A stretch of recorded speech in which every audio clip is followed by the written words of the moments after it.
Trigger warning. Trigger warning. I'm going to be covering some hot button topics today. And I hope you will watch with an open mind, open heart, and please comment.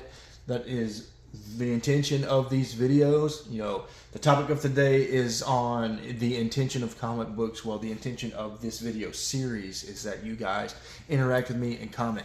I usually won't beg for comments on other videos, but when it comes to the Think Piece series, please, if I have to beg you guys, please comment. I would love to hear your thoughts and opinions. I want to discuss these thoughts I have in my head with you guys out there. So I've already found in that intro. Let me get my visual aid here. So the topic of the day is: have we gone away from the intention of comic books? Have we forgotten what the true intention of comic books are? I am a person that likes to enjoy things as they were truly intended. Am I perfect? No. As you can see right here, maybe on the edge of the camera, I've got a toy in its case, but I've also got a toy outside. Am I playing with that toy? No. So right off the bat, I am included in this topic. But I feel like comics were originally, now 100-something years ago, comics were originally intended to be read. They were for kids reading material. I'm sure adults read comics 100-something years ago, but for the most part, kids were the demographic, and the parents were buying these kids the books. And over time, somewhere around the 50s, 60s, or 70s, comics became collectible, and that kind of changed the dynamic of comic books and their intention.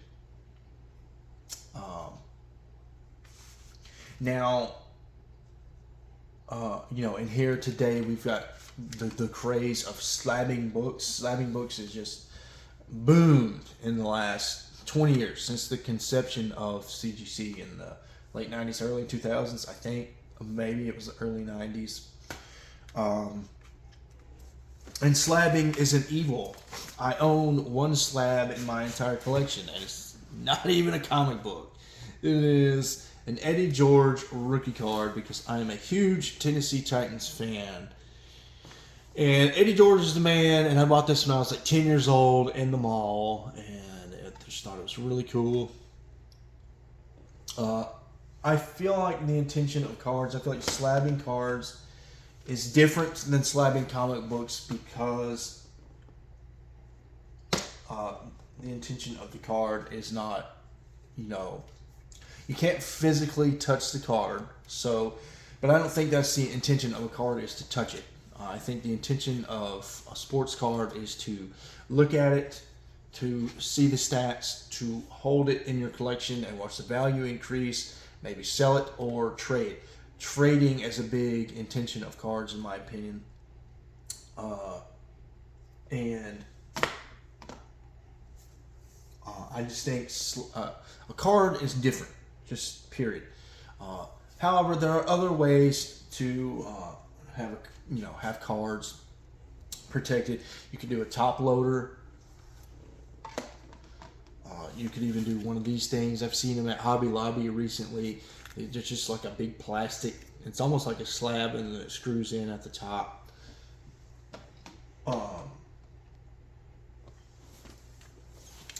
Or you could even do like a booklet here. And even with the booklet, you can still see the backs of the cards, all the stats to prove if it's a slab or not. You can see the copyright date, when the cards were made. And I just think cards, maybe it's apples to oranges, but sticking with the intention of cards, I feel like you could do almost anything to cards, and the intention is not forgotten, it's not lost.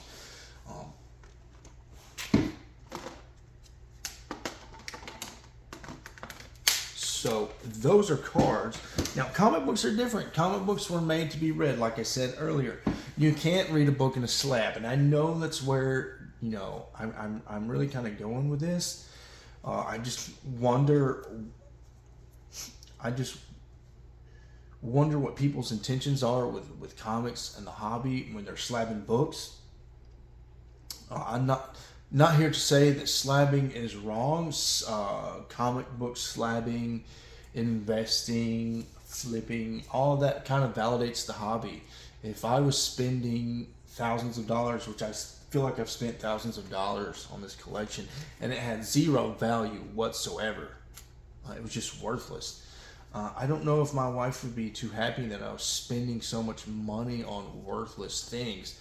I think the idea that this collection has some kind of value to it puts my wife's mind at rest, and that helps me stay in the game.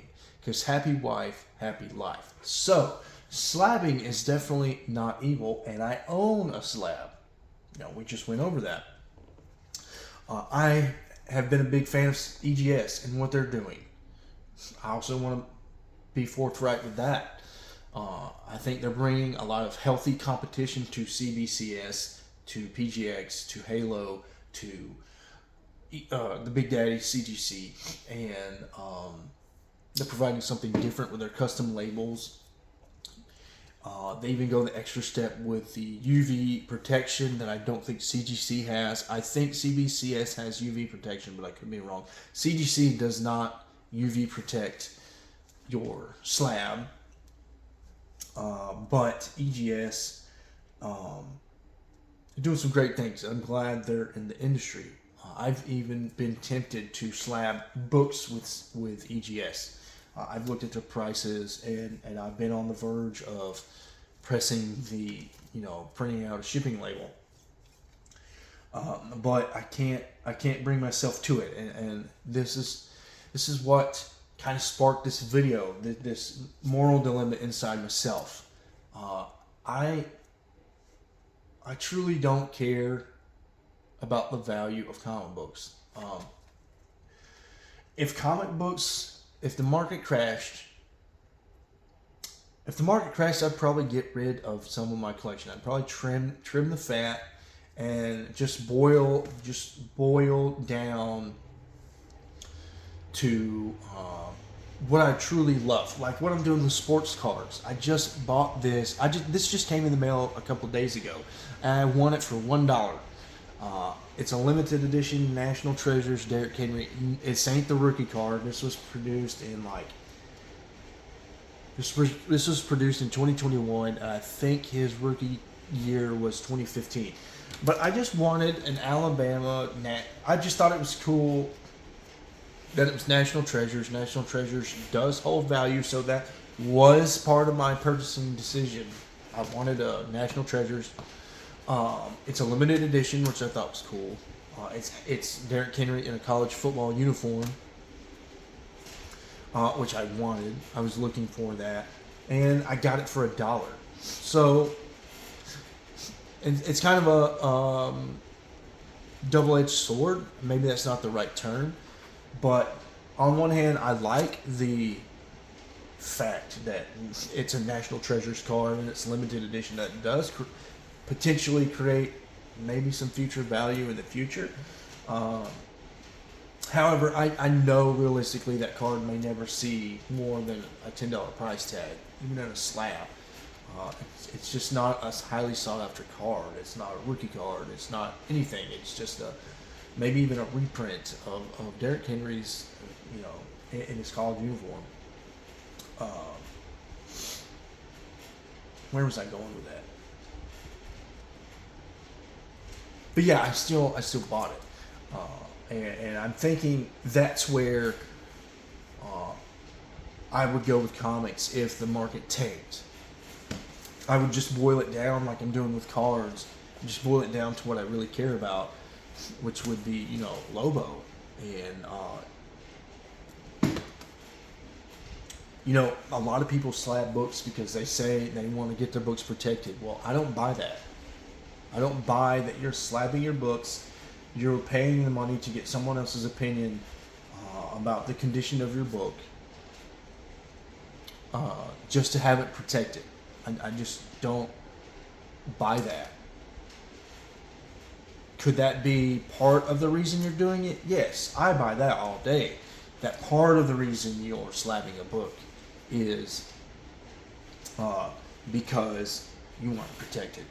But that ain't all the reason you slab a book. You slab a book because you know you're getting the maximum value of that book because it's in a slab and it's been certified that it is this condition because CGC or CBCS or EGS or Halo or BGX or anybody else says that it is that condition.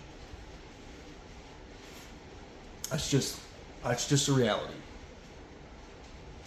When you slab a book, you are slabbing it because it creates value. That's the whole point of slabbing. And I'll tell you why that's the whole point of slabbing. Because you can protect books different ways.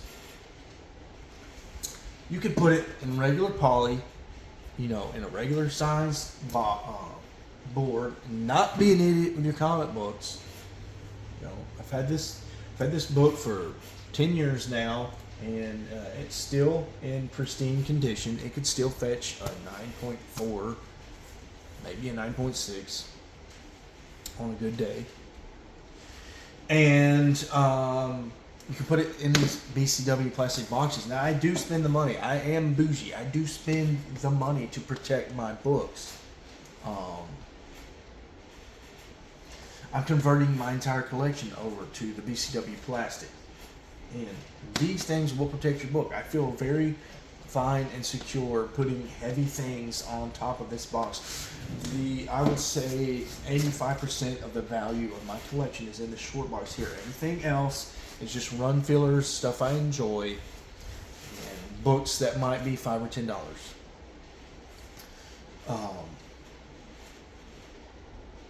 But I feel secure even with all this stuff sitting on top of this box and all these precious keys, my precious little short box, right here underneath all this weight. I feel secure. I believe in this product, and I believe that it's protecting my books, and I'm okay with that because I'm okay with saying that because I could easily open up this box, pull out a comic book, and still read it. The intention of the book is not forgotten with this BCW plastic box or this cardboard. You can even get cardboard. For you more stationary collectors out there, I've moved 3 times. I moved this collection 3 times, not including the times I've moved my collection from my garage to my man cave in my first house. I've seen the cardboard degrade, so it wasn't protecting my books. It wasn't doing its job, so we're going to plastic now. But you stationary collectors, maybe you want cardboard. Maybe that'll do you better. Cardboard is a much better value than the plastic. I feel like the plastic's a little high with the plastic shortage, supply chain shortage, yada yada yada. Plastic's really high right now. But again, none of this right here removes my ability to read a comic book. I can always open the top, pull a book out, and read it. Another way you can go a step further and protect your books is Mylar.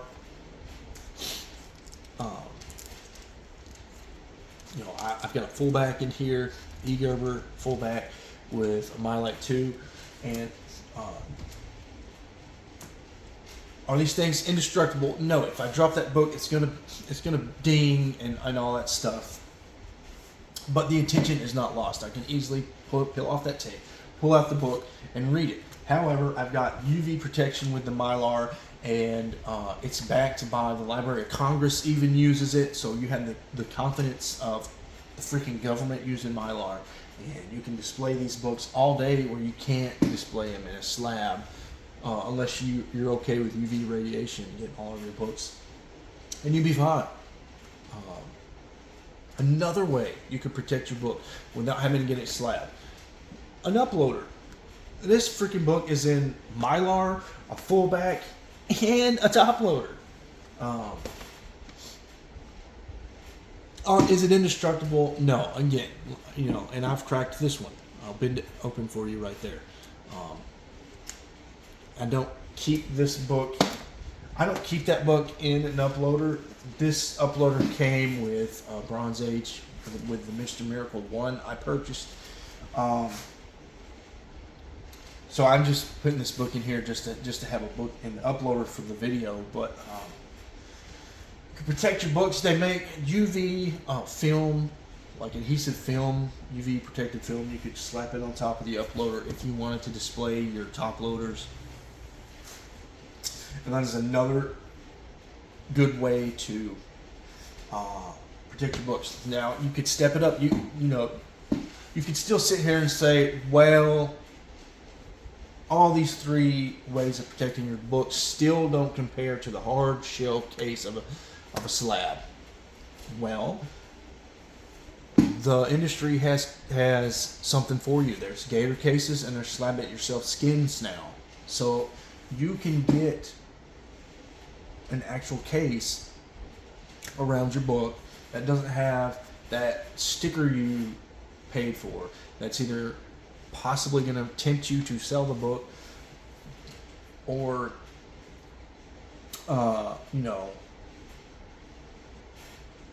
just kind of construe the intention.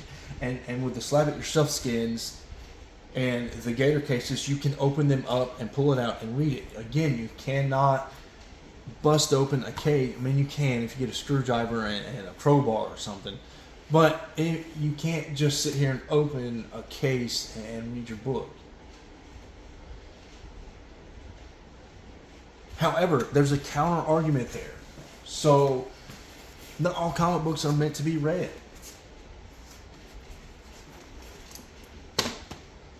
This is the same issue. Green Lantern 55.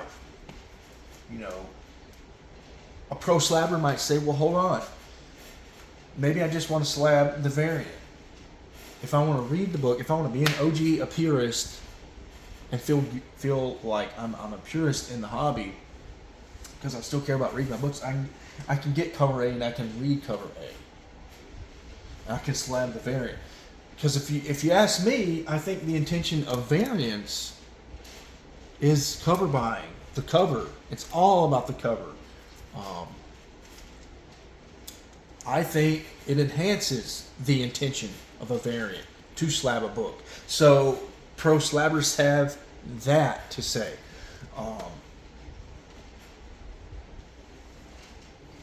It looks nice.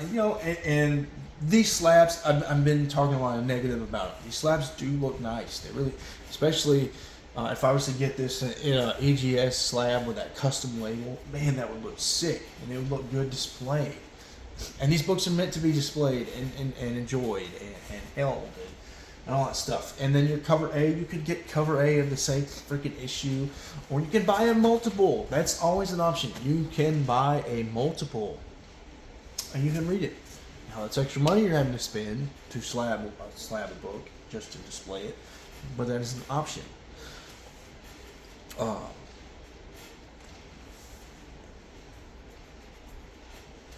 So yeah, it's a really interesting thought experiment to kind of mull over the intention. What are the intentions? Because, again, we've got books that I think are intended to be read.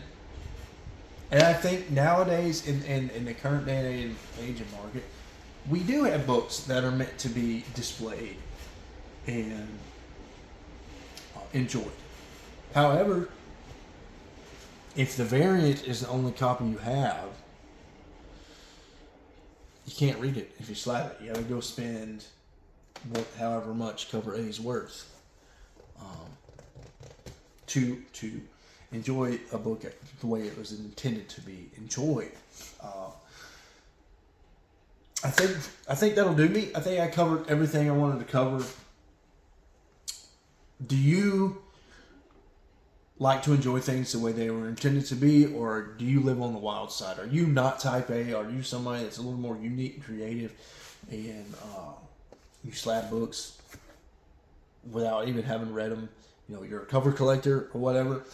I'd love to hear your thoughts and opinions on this. I don't think there's a right or wrong way to collect other than having fun. If you're having fun, that is the right way to collect. If you're not having fun, that is the wrong way to collect. And I hope you enjoyed this video. I hope you weren't that triggered. But if you were triggered, I'm going to kindly ask you to pause this video, hit the X button in the right, and then just walk about your merry way, and hit on subscribe on the way out. Until next time, guys.